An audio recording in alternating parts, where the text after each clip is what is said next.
want to let you know that at first service something wonderful happened. I was sitting right there where Elder Salik is sitting, and as I was sitting in church, guess who walked in the back door? Rob Nance walked in the back door and sat right behind me, right where my wife was sitting. Rob had a liver transplant about, I don't know, it's been 2.5 months ago, and this was his first Sabbath back in church. It was the first Sabbath that he was up and had the energy and was able to make the trip. They live way down on the south end of Clayton. It's quite a drive down there. And he looked great this morning. He looked super. And I was sitting there thinking just about this incredible age that we live in. Do you believe that we live in an age where they can give you a new liver? I mean, that's incredible. I was at the hospital in the hours before his surgery. I was there when they rolled him away. I was there with he and his family. And the teams of doctors that were coming through, and the medical people, and the blood people, and the anesthesia people, and the social work people, and all these different people that came through, and all the questions they asked, and all the interviews they did, and they talked about all the preparations that were taking place, and then someone walked by with a little thing, and it had the liver in it. It was just incredible. And I was thinking about how incredible that we live in an age of medical technology where they could give you a new liver. That is incredible. Let me tell you what's even more incredible. This morning, everyone in this sanctuary can leave here with a new organ. They can leave here with a new heart. And that is more incredible. I want to tell you that it is more incredible. This thing that Rick just sang about, I am redeemed. This journey of sanctification, the spiritual journey of getting a new heart, of being changed on a fundamental character DNA level, of God changing your heart, of Him swapping out a heart that is angry and bitter and putrid and soiled and old and sinful and stony and cold, that God swaps that heart out for a new heart. I got to tell you, that is more incredible than getting a new liver. That is more incredible than the advances of medical technology or any other medical technique that is out there. We think it would be something really special if some crippled person came in this morning and one of you jumped up and in the Spirit of the Lord you went over and laid hands on them and prayed and they bounced up and they were dancing to. We think that would be incredible to see that kind of a miracle. But think about how much more miraculous it is when a heart and when a life are changed. That's miraculous.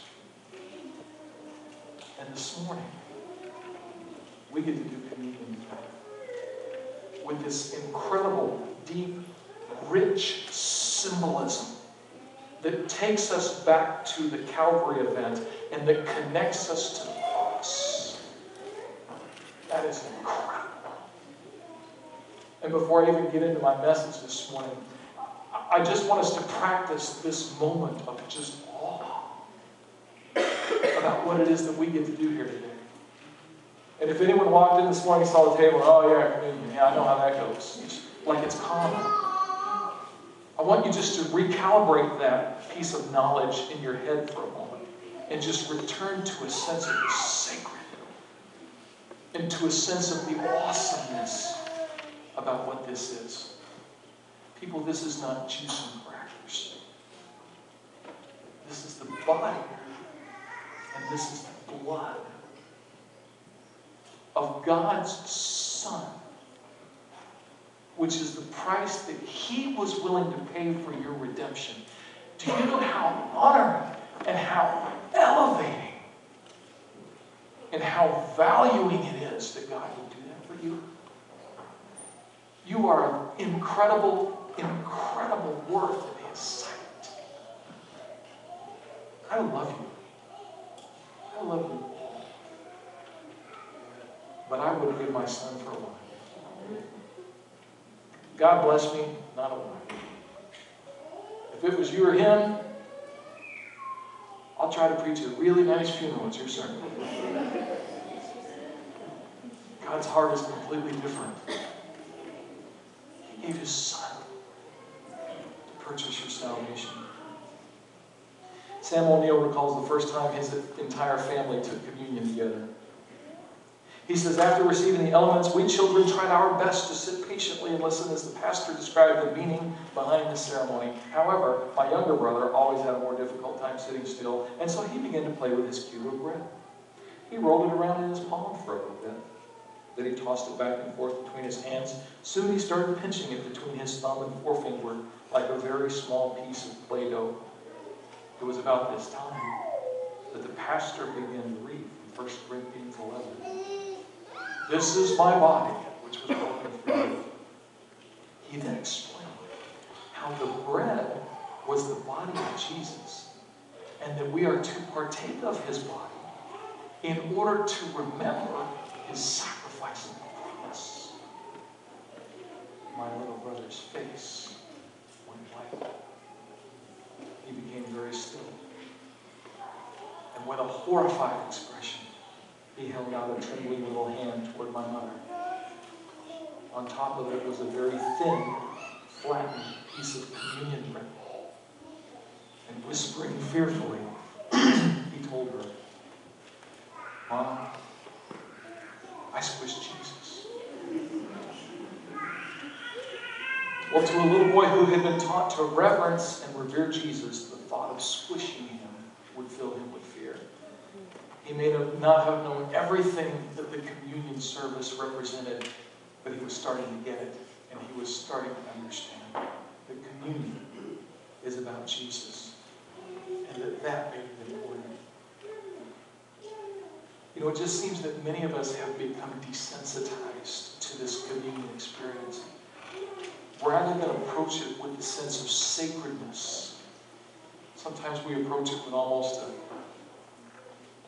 take it or leave it kind of an attitude. But rather than business as usual, this morning I want us just to return to this profound sense of the sacredness of this thing that God gave us when he gave us communion. First, let's talk about what this is not. Let's talk about what the Lord's Supper is not. The Lord's Supper is not a funeral service for a dead friend. It is not simply a way to commemorate a meal.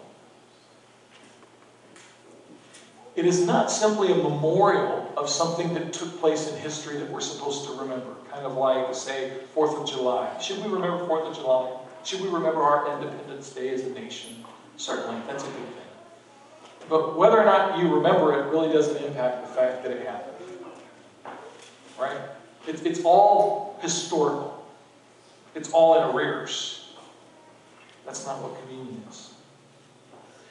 Rather, communion is a joyous victory celebration for a resurrected and a reigning Lord. In other words, communion is not merely a historical event. It has some of its rootedness in the historical fact that Jesus was here, that he was born, that he lived, that he died, that he was crucified, that he was raised again. Yes, there's a historical element to it, but that's not the fundamental part of communion. Because communion is a proclamation. And what that means is that it is a statement about who and about what we are right now, right here, today. Communion deals with the here and now of our lives. January 12, 2013. Communion is a proclamation event. Now, this word proclamation, I like the word. It's a good, strong word. It's a sturdy word. When I say that word proclamation, what kind of imagery does that bring up for you? Somebody, raise your hand and tell me. What does that bring up for you? When I say proclamation, what is that? What's that? A declaration, okay. What else? An announcement, okay. What else? So was that a proclamation when I stood up today and told you about some announcements? Proclaim, yeah, Glenn? Emancipation Proclamation. The Emancipation Proclamation. Now we're getting somewhere, aren't we? Because was that important? That was important. That was life-altering for thousands and thousands of people. It was life-altering for a nation and for the direction of a nation. All right? It fundamentally changed human rights. That's a proclamation. Okay? Proclamation is a good, strong word. If I come down and I whisper something, hey, that's not a proclamation. Who are the people in history that did proclamations? My first thought is the Middle Ages, and it's a king, the king of the realm.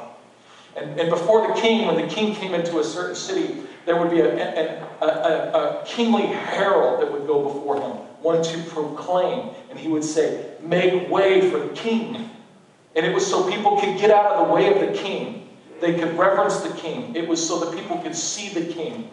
Proclamation is a sturdy word. Proclamation talks about something that matters. Proclamation is usually done loudly. Proclamation is usually done with confidence. This is not the business of everyday interaction, or the business of everyday fare.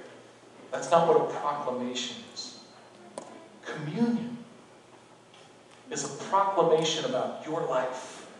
Communion is a proclamation about the here and the now. You know why we know that?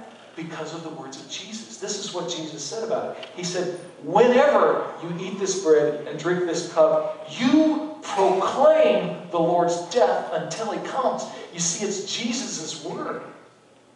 And that's why Jesus said that we should do this often.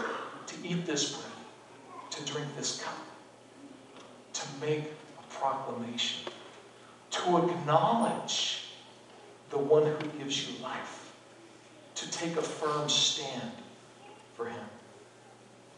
You see, when it comes to caring for our bodies, we eat 3 squares a day, we sleep at night, we go to the doctor, we exercise. When it comes to caring for our cars, we wash them, we take them for regular service to keep them running safely and smoothly.